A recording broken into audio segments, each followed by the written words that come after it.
बोलिए सदगुरुदेव की जय, संत समाज की जय। मेरे आध्यात्मिक एवं व्यवहारिक जीवन के आत्म प्रेरणा स्रोत मेरी परम बंधुओं एवं ममतामयी माताओं बहनों एवं नन्हे मुन्ने प्यारे बच्चों, आज का विषय बुढ़ापा सुखद कैसे हो। बुढ़ापे में हमारा जीवन सुखी कैसे रहे। बुढ़ापा सुखद बनाने के लिए जवानी को संभालें। कहावत के अनुसार लोग बरसात के महीने में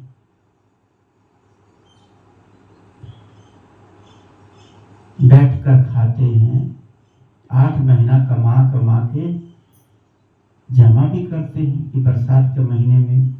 पहले के जमाने में बारिश 2-2 महीना 3-3 महीना बंद नहीं होती थी, दिन रात झड़ लगी रहती थी और कहीं कमाने खाने का भी, मजदूरी के लिए भी नहीं निकल पाते थे। खेती बाड़ी तो हो ही नहीं पाती थी। तो 8 महीने कमा करके 4 महीना बैठकर खाते थे। हम लोगों ने भी देखा है कि बरसात के महीने में कोई काम नहीं रहता था और घर में रहते थे। कोई चना भून के खा रहे हैं, कभी आलू भून के खा रहे हैं, कभी कुछ बना के खा रहे हैं, रूखा सूखा खा रहे हैं कि पैसा तो होता नहीं था पास में। जिनके पास पैसा होता तो जमा करते थे और अच्छे से बढ़िया बढ़िया खाते थे।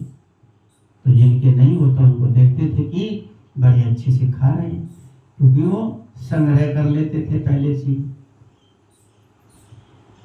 ऐसे ही हमें अपने बुढ़ापे को सुखद कैसे बनाएं। जैसे बरसात के महीने में हम लोग अपने 4 महीने अच्छे सुख से काटते हैं, इसी प्रकार हमें अपने जीवन को संभाल कर रखना है। संयमता बरतें। संयमता का मतलब खान पियन, रहन सहन, बोल व्यवहार सब बढ़िया हो रहे कि इसके बाद जवानी बढ़िया कटती है, फिर उसके बाद बुढ़ापा भी बढ़िया कटता है। जब हमारी जवानी बढ़िया नहीं कटेगी, बुढ़ापा बढ़िया कभी कट ही नहीं सकता। आप बढ़िया किसको कहते हैं? बढ़िया खाओ, बढ़िया मौज मस्ती मारो, इसको बढ़िया नहीं कहा जाता।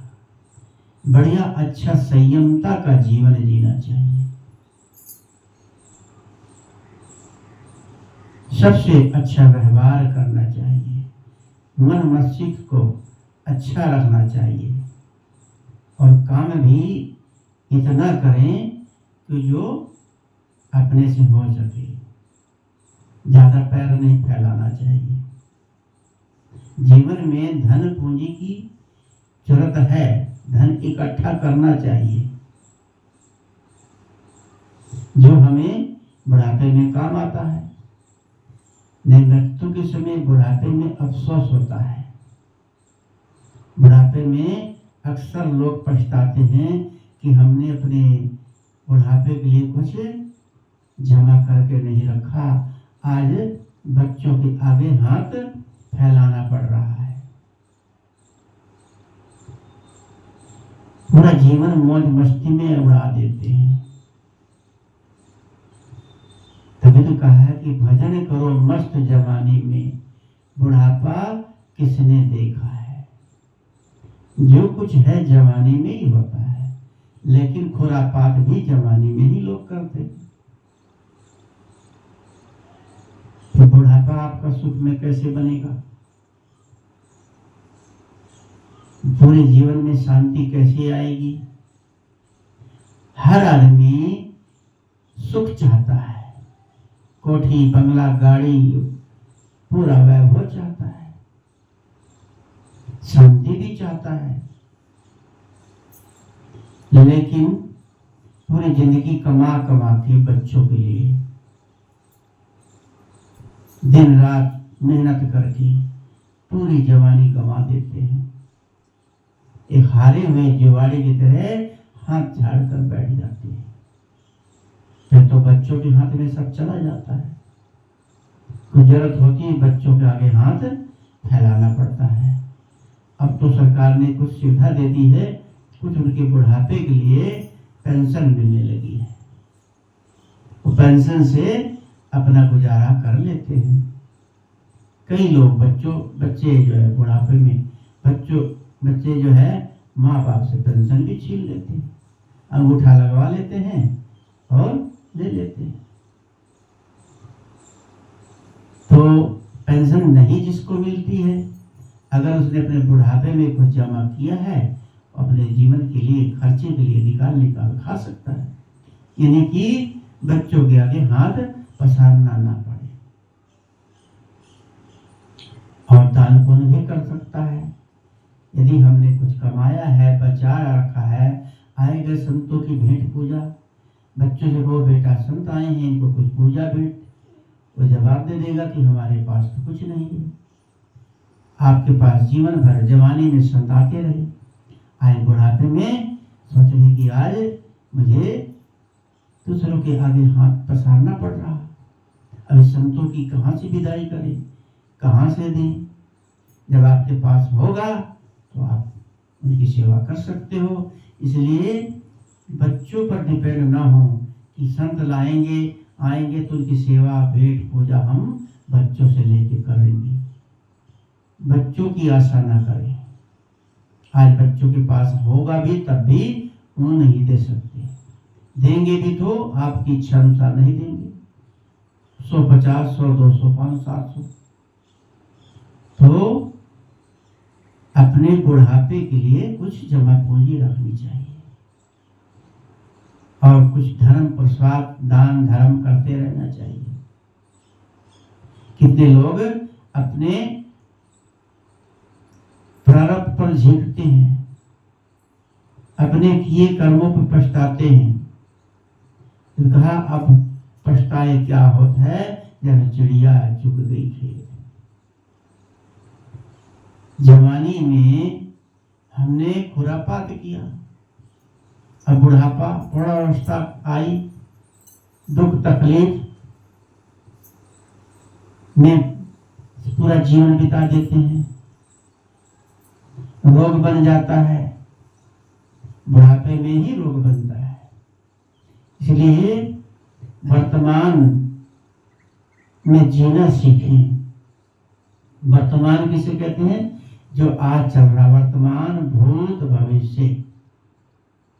भूत जो बीत गया, भविष्य जो आने वाला है। तो वर्तमान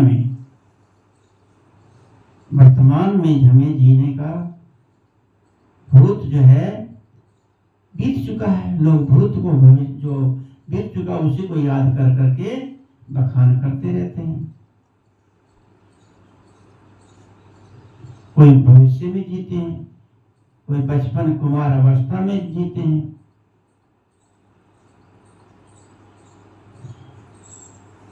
अपनी पिछली कल्पनाओं में जीते हैं। बूढ़े लोग अक्सर बीते ही बातों, उनके पास बैठ जाओ, थोड़ा सा कुरे दो उनको, बस फिर उनकी रिकॉर्डिंग शुरू हो जाती है। अरे भैया, हमने तो वो जमाना देखा है कि इतना हम लोग खा लेते थे, इतना दूध, 2-2 किलो दूध पी जाते थे और 20-20, 25-25 रोटी, 50-50 रोटी खा लेते थे। ऐसे भी लोग, ऐसे घर में एक संत बता रहे थे, उनके यहाँ एक संत आए तो उनके भोजन की व्यवस्था, उन्होंने कहा कि महाराज जलपान में क्या लेंगे? कि जलपान में रोटी ही लेता हूँ। तो कहीं आप कितनी रोटी लेंगे? कहीं कि मैं वैसे तो 80-90 रोटी खाता हूँ और 70 में काम चला लूंगा। संत श्री गौरव साहब ही बता रहे थे। तो उन्होंने कहा मजाक कर रहे हैं। सोचा कि चलो, उन्होंने 36 रोटी बनवाई और खा गए। उन्होंने कहा कि आप रोटी खाते हैं कि झोले में भरते हैं? तो कहा ठीक है, जलपान हो गया, अब भोजन की व्यवस्था करें। बताइए, 36 रोटी खा के उसको जलपान मान लिया। ऐसे भी कुछ पेट के भोगी होते हैं, संत बन जाते हैं, लेकिन पेट के लिए कि बढ़िया बढ़िया खाने को मिलेगा। जब कहा कि मोड़ बढ़ाए 3 काज, खाने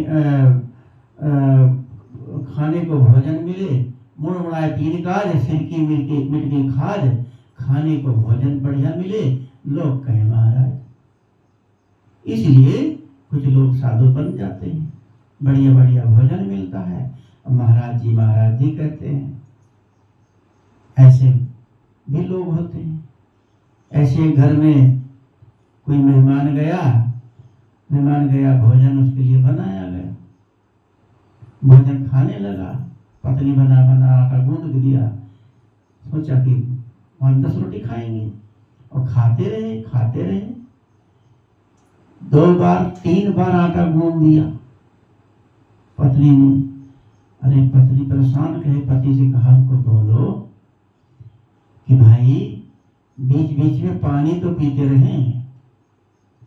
तो उन्होंने जाकर उससे कहने लगा कि भाई भोजन कर रहे, बीच में पानी तो पीते रहो कुछ।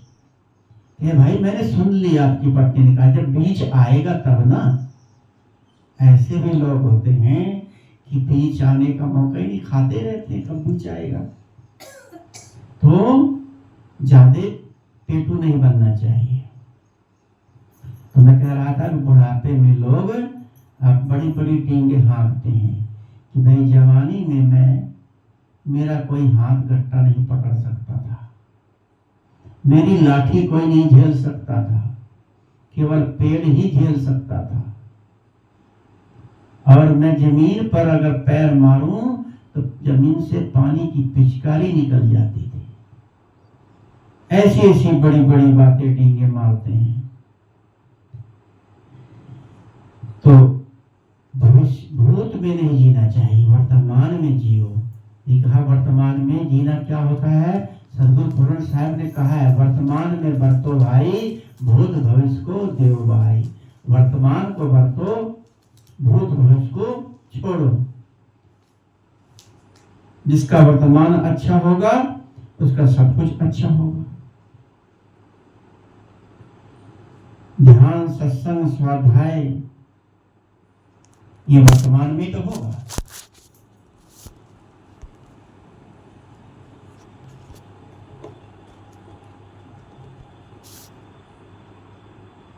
बुढ़ापे में न तो भजन होगा, न सत्संग होगा, न बैठा जाएगा, कमर में दर्द होगी।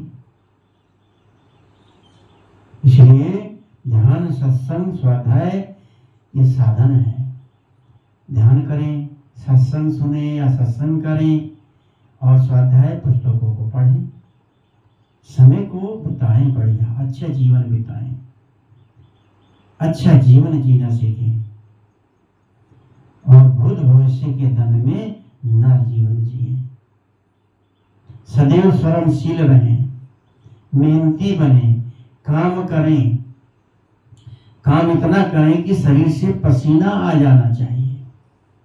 आपके खेत है, बाड़ी है, तो वहां जा करके निराई गुड़ाई करें और खुदाई करें, इतना काम करें कि शरीर से पसीना आ जाए, मेहनती बने। अगर खेती बाड़ी नहीं है तो घर में काम करें, झाड़ू पोछा खूब मेहनत करें, खूब सामान का सब सेटिंग करें। रोज डेली सामान इधर उधर बिखरता ही रहता है, तो मेहनती बने। यदि काम भी ज्यादा नहीं है तो व्यायाम करें, योगा व्यायाम खूब कसरत बैठक करें, पसीना निकलना चाहिए। पहले के जमाने में माताएं कितनी तगड़ी तगड़ी हट्टी कट्टी लंबी लंबी होती थी, और आज छोटे छोटी उम्र की बड़े कितने छोटे छोटे बच्चे, छोटे छोटे कद की लड़कियां लड़के, शरीर ही नहीं है। क्योंकि आजकल माताएं ऐसी आ रही, लड़कियां ऐसी पैदा हो रही, उनके आज जैसे बच्चे पैदा हो रहे, तो श्रमशील नहीं होते। पहले देखो घर में ही आटा पीस के खाते थे, सुबह 4 बजे उठ जाते थे, जो खाने भर का आटा 2-4 किलो पीस लेते थे, धान भी कूटते थे, इतने स्वस्थ रहते थे कि उनके घर में काम नहीं होता था। समय से सारा काम पहले बड़ा काम निपटा लेते थे सुबह सुबह, और फिर भोजन भी बनाते थे, सारा घर का काम काज करते थे, और खेती का भी काम करते थे। इसके बाद फिर खेत में जाते थे, गन्ने की छुलाई है, धान की गुड़ाई निराई सारा काम करते थे। अब केवल भोजन बनाने में, बच्चों को तैयार करने में, इसी में ही बहुत बड़ी मुसीबत लगती, इसी में समय बीत जाता है, इसी में चिड़चिड़ापन हो जाता है, बच्चों को मारते पीटते ठोकते इसी में परेशान हो जाते हैं। हिम्मत रखनी चाहिए कि सब काम करना चाहिए और फटाफट निपटाना चाहिए, मेहनती बने, फटाफट जल्दी काम करें। हमने स्वयं काम किया, स्वयं मेहनत करते थे, खुदाई तोड़ाई को सब काम, निराई गुड़ाई सब, भोजन बनाया है, सब घंटे भर में भोजन बना के बर्तन मान के बच्चों को भेज देते स्कूल, सब कुछ करके देखा है। 1 घंटे से ज्यादा पूरे 4-5 लोगों को भोजन बनाने में समय ज्यादा नहीं लगता, लेकिन हमारा ध्यान भोजन में नहीं रहता, कहीं कहीं रहता है। टपाटप अगर 2-4 लोग खाने बैठ जाएं तो आजकल की नस्ल जो है इतनी तेजी से काम नहीं कर पाती। रोटी बना के 3-4 लोगों को बैठ के देखना पड़ता है, फटाफट फटाफट जल्दी तेजी से करना चाहिए।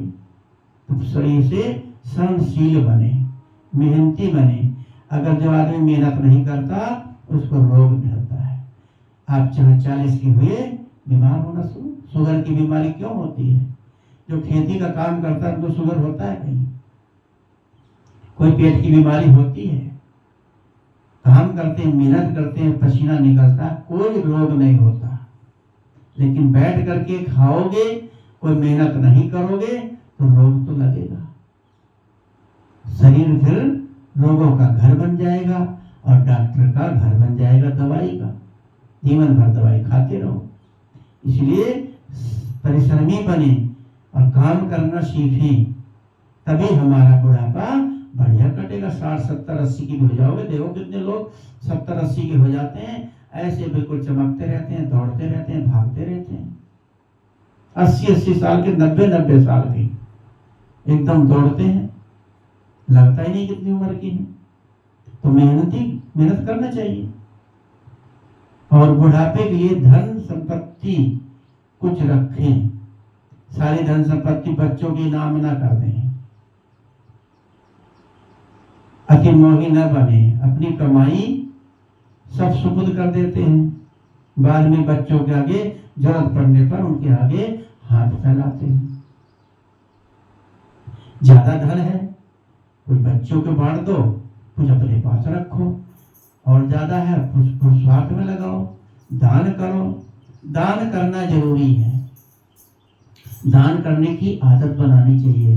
किसी ने कहा है कि देने की आदत बनाओ, चाहे धूल ही क्यों ना उठा के दे दो, दिखाने के लिए दे दो। कितने लोग दान देते हैं, मेरा नाम बुलेगा, चलो नाम बुलाने के लिए दिया दान, लेकिन दिया तो, लेकिन नाम बुलाने के लिए दान नहीं देना चाहिए। दान ऐसा हो किसी को लेने वाले को पता हो या देने वाले को पता हो, लेकिन दान तो करना चाहिए, चाहे थोड़ा करो।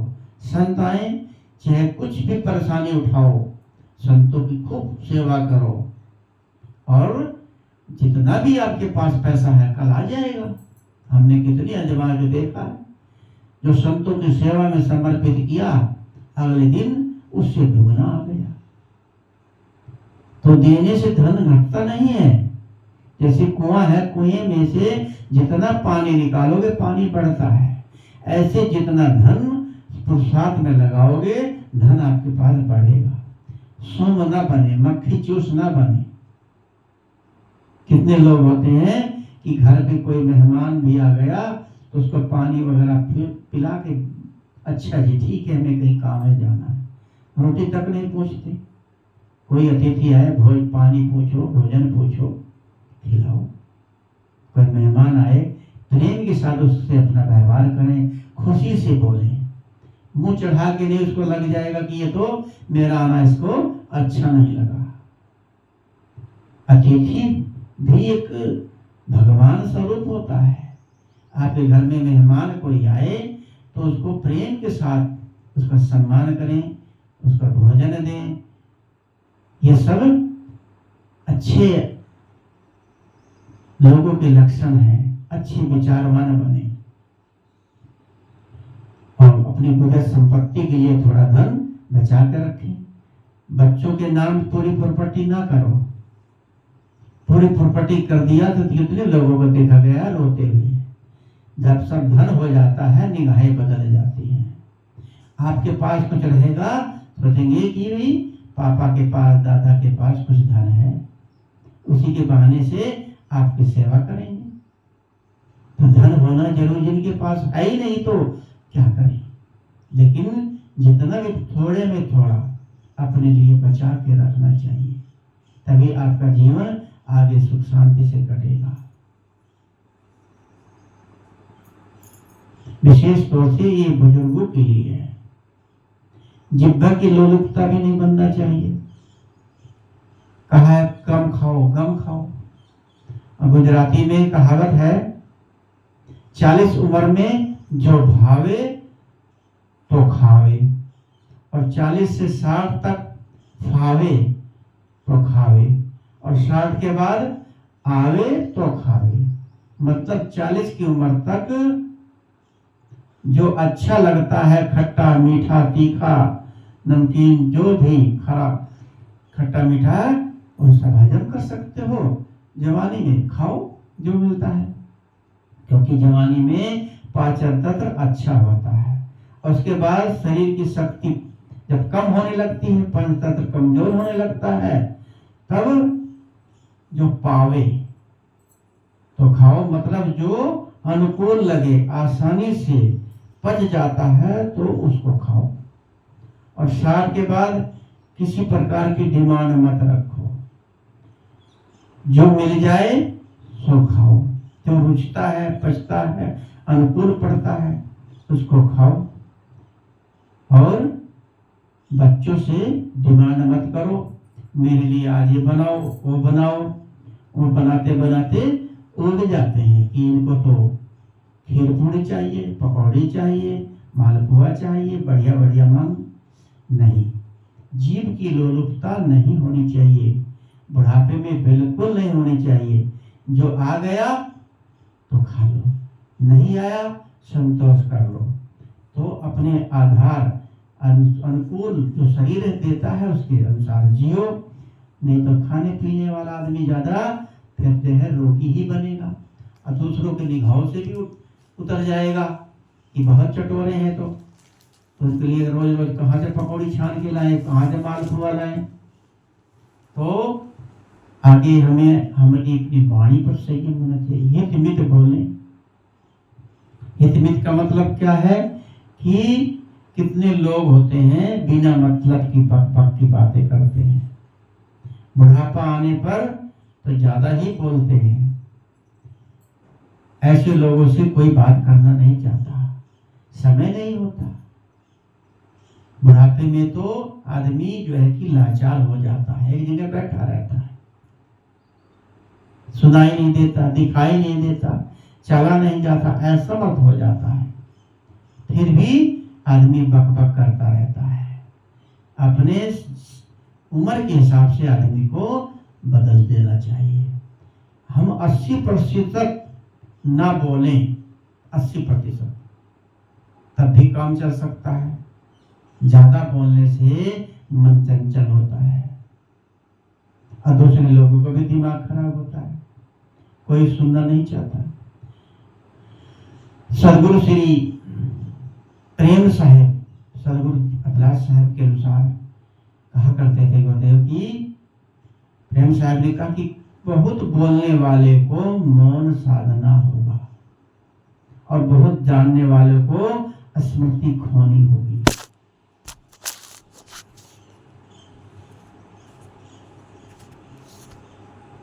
सदगुरु